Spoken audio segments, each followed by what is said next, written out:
Mesdames, Messieurs, chers téléspectateurs d'Africa 24, bienvenue. Merci de nous rejoindre dans cette émission, une émission qui reçoit aujourd'hui une dame qui nous vient du Cameroun. Elle est opératrice économique et certains l'appellent dame de cœur et d'autres, par contre, estiment que c'est une dame de fer plutôt. Elle milite au sein du parti au pouvoir, le RDPC, le Rassemblement démocratique du peuple camerounais. Également, au sein de ce parti, elle a une grande responsabilité.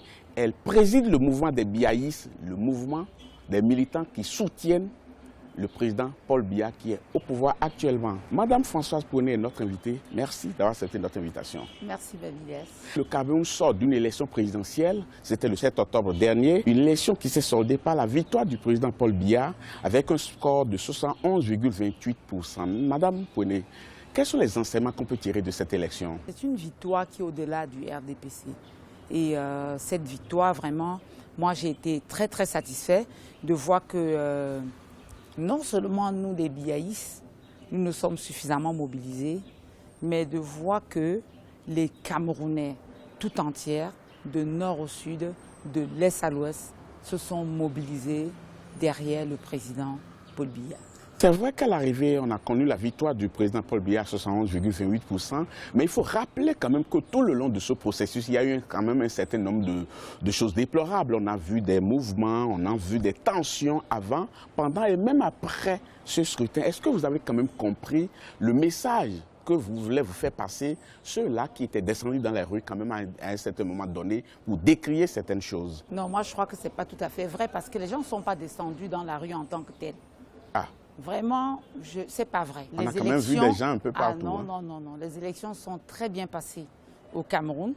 Certes, dans la zone anglophone, où la majeure partie de la population n'a pas pu y participer, mais on ne peut pas dire qu'il y a eu les gens qui sont descendus dans les rues.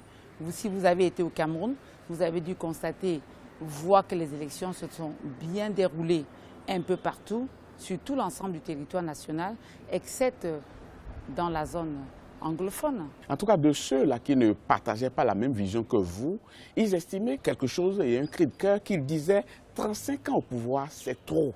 Vous avez entendu quand même cela? Oui, mais 35 ans au pouvoir, c'est trop par rapport à quoi? C'est pour cela le président... Par rapport à la durée. Par rapport à la durée, mais vous savez, la durée dépend des Camerounais. Parce qu'on est dans une élection démocratique. Parce que c'est eux qui ont élu le président de la République. Oui. Oui. C'est ça, c'est pour cela que le président de la République lui-même avait dit quelque part en France, il a dit « ne dure pas au pouvoir qui veut, mais qui peut ». Les Camerounais sont unanimes que le président Biya reste encore une fois de plus au pouvoir. Mais 35 ans au pouvoir, quand même, il y a de quoi se poser des questions. Je ne vais pas vous demander les recettes de cette longévité au pouvoir, mais j'allais vous demander au juste, est-ce qu'en regardant dans le monde entier, en écoutant d'autres personnes et en côtoyant ce qui se passe, parce que je sais que vous voyagez beaucoup, est-ce qu'à l'arrivée, vous ne dites pas, pendant que certains font 5 ans, ils sont partis, ou 2 mandats, simplement, ils sont partis, que le vôtre fasse 35 ans, c'est toute une vie. Cela ne vous dérange pas un tout petit peu? Le pouvoir est entre les mains du peuple. C'est le peuple qui a plébiscité le président Paul Biya. Vous pensez vraiment? C'est eux, oui, mais bien sûr, puisqu'il a eu 71%. Vous croyez qu'il vient d'où ces 71%? C'est les Camerounais qui ont voté. C'est les Camerounais qui l'ont plébiscité à nouveau à la magistrature suprême. Il n'a pas arraché le pouvoir. Oui, mais il n'a pas arraché le pouvoir. Il a été réélu. Il a été réélu par les Camerounais. Et les élections, si vous avez été au Cameroun, vous avez vu que tout s'est très bien passé.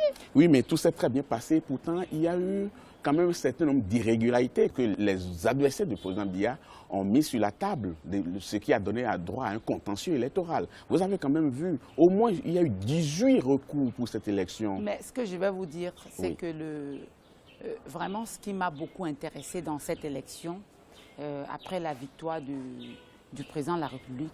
La victoire également, c'est la hauteur des Camerounais. Moi, j'ai trouvé que les Camerounais ont gagné en maturité. Les Camerounais ont gagné par la justice. Oui, parce que les Camerounais ont été patients d'attendre que les instances qui doivent proclamer les résultats les proclament. Vous voyez un peu partout.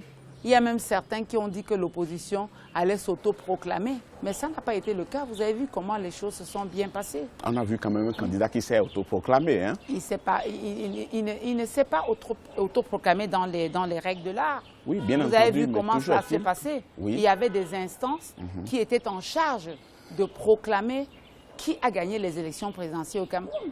Donc il ne pouvait pas par lui-même aller s'enfermer dans une résidence et s'autoproclamer. On est quand même dans un état de droit. C'est pour cela que moi, je salue les Camerounais qui ont vraiment une maturité au sorti de cette direction. Moi, je vous assure, vous avez vu, si vous regardez le nombre des Camerounais qui ont regardé ces contentieux-là, qui ont été intéressés par la politique au Cameroun, moi, vraiment, j'ai été très, très impressionnée. Et je dis bravo. Et je dis bravo pour la stabilité. Et je dis bravo pour la justice au Cameroun. Mais justement, intéressons-nous un peu à l'instance chargée de connaître du contentieux électoral. Parce qu'il y a eu 18 recours. On a vu, les 18 recours ont été tous rejetés. Étonnant quand même, non? Ça ne vous a pas étonné? Oui, mais je n'étais pas étonnée. Puisque je vous dis, ceux-là même qui faisaient le recours, ils n'étaient pas sûrs de leur recours. Puisqu'ils étaient les premiers à contester la Cour. Vous ne pouvez pas faire le recours à une Cour que vous êtes en train de contester. Oui, mais il y a des éléments qui mettaient en avant quand même. Ils estiment que les membres de cette instance ne sont pas vraiment neutres. Comment ils ne sont pas neutres? Oui. Ils ont même déclaré qu'ils étaient du RDPC. Ce n'est pas vrai. Ces membres de la Cour, je ne sais pas qui est-ce qu'ils peuvent bien l'identifier en me disant tel était de votre parti politique. Ce n'est pas vrai. Ce n'est pas vrai. C'est de l'illusion. Mais ce n'est pas parce qu'on n'a pas la carte de membre d'un parti que les faits et gestes au quotidien ne reflètent pas une certaine appartenance à ce parti politique. Mais quels sont les gestes? Vous avez constaté quels gestes? On dit même vous les avez rencontrés à un meeting politique? On dit même vous que les avez vus certains sont conseillers du président de la République. Ils sont conseillés où? Pourquoi ils n'ont pas été dénoncés avant les élections? Pourquoi est-ce que ces gens viennent porter plainte à la fin des élections? Pourquoi ces gens n'ont pas été dénoncés? Ils auraient dû les dénoncer avant les élections présidentielles. Ils n'auraient pas dû attendre la fin des élections pour venir les dénoncer. Ça veut dire qu'eux-mêmes, ils ne sont pas justes. Ça veut dire que ces gens qui ont porté plainte n'étaient pas justes. C'est pour ça que moi, je crois qu'on a trouvé leur recours irrecevable. Oui. Mais Mme Pounet, intéressons-nous quand même à cette opposition-là ou bien à ces autres candidats qui estiment que les élections étaient truffées d'un certain nombre d'irrégularités. Qu'est-ce qui n'a pas fonctionné concrètement du côté de l'opposition selon vous? Moi, je vais vous dire très franchement, je pense que certains des Camerounais, peut-être dans leur esprit ou dans leurs intentions, étaient prêts au changement. Mais ceux-là qui étaient au devant pour le changement, eux n'étaient pas prêts. Ils n'étaient pas prêts? Ils n'étaient pas prêts. Ils n'étaient pas prêts. Qu'est-ce que vous faites dire? L'opposition n'était pas prête. Moi, j'ai discuté avec eux. J'ai rencontré certains d'eux et je me suis rendu compte qu'ils n'étaient pas prêts. Quand je les ai suivis, je les ai entendus, j'ai discuté avec eux, je me suis rendu personnellement compte qu'ils n'étaient pas prêts. Mais ils n'étaient pas prêts. Et on ne pouvait pas laisser notre pays, on pouvait pas laisser notre pays entre les mains des gens qui ne sont pas prêts à nous diriger. Je vais vous prendre un exemple, M. Babilas. Ces gens-là qui sont en train de contester les élections, ils étaient les premiers à nous faire comprendre qu'ils n'étaient même pas représentés dans les 25 000 bureaux de vote. Alors, s'ils ne sont même pas représentés dans les 25 000 bureaux de vote, ça veut dire qu'ils ne sont pas prêts. Non, si vous allez à une élection et que vous n'êtes même pas représenté dans certains bureaux de vote, mais vous n'êtes pas prêts. Vous n'êtes pas prêts à aller aux élections. Et il fallait dire ça aux Camerounais clairement que vous n'étiez pas prêts. Oui. Il faisait confiance à qui? Il ne pouvait pas dire qu'il était en train de faire confiance aux gens, M. Non, au démembrement de l'ELECAM, l'instance qui est chargée d'organiser les élections. Est-ce que c'est l'ELECAM qui devait les représenter dans les bureaux de M. Babilas? Non, pas nécessairement. Ce n'était pas à l'ELECAM à les représenter dans les bureaux de vote. C'était à eux d'avoir leurs représentants dans les bureaux de vote. Oui, mais avoir des représentants dans tous les bureaux de vote, c'est avoir beaucoup de moyens aussi. Vous savez ce que ça coûte. Et ce ne pas avoir assez d'argent veut dire qu'on n'est pas suffisamment prêt, vous voulez dire? Oui, mais si vous avez des militants, au RDPC, nous n'avons pas fait la recherche de fonds. C'est nous, les militants, qui avons financé le parti, qui avons financé les élections. Oui, mais c'est ce qu'on dit. Hein, c'est nous qui avons financé. Ils n'avaient qu'à chercher des militants comme nous pour financer l'opposition. Mais bien sûr, puisque c'est nous qui avons financé nos militants. Ce n'est pas Paul Biya, ce n'est pas les fonds publics qui a fait financer les partis de Paul Biya, c'est pas vrai. C'est nous les militants, il n'avait qu'à avoir des vrais militants comme nous pour financer et avoir le maximum, le grand nombre de publics dans le bureau de vote et être représentés dans toutes les régions. Ils ne revenaient pas à RDPC à faire ça pour eux. Je le disais tout à l'heure, 35 ans de pouvoir, c'est trop selon certaines personnes. Mais quel est le bilan que vous faites des 35 années passées au pouvoir par le président Paul Biya? Mais, M. Baviles, nous avons un bilan très positif. Oui, mais qui se chiffre avec, de manière précise? De manière précise. Oui. Quand le président Paul Biya, il accède à la magistrature suprême, qu'est-ce qu'il propose aux Camerounais? Il propose la démocratie. Vous pouvez compter le nombre de multipartisme qu'il y a au Cameroun. Il a libéralisé ça.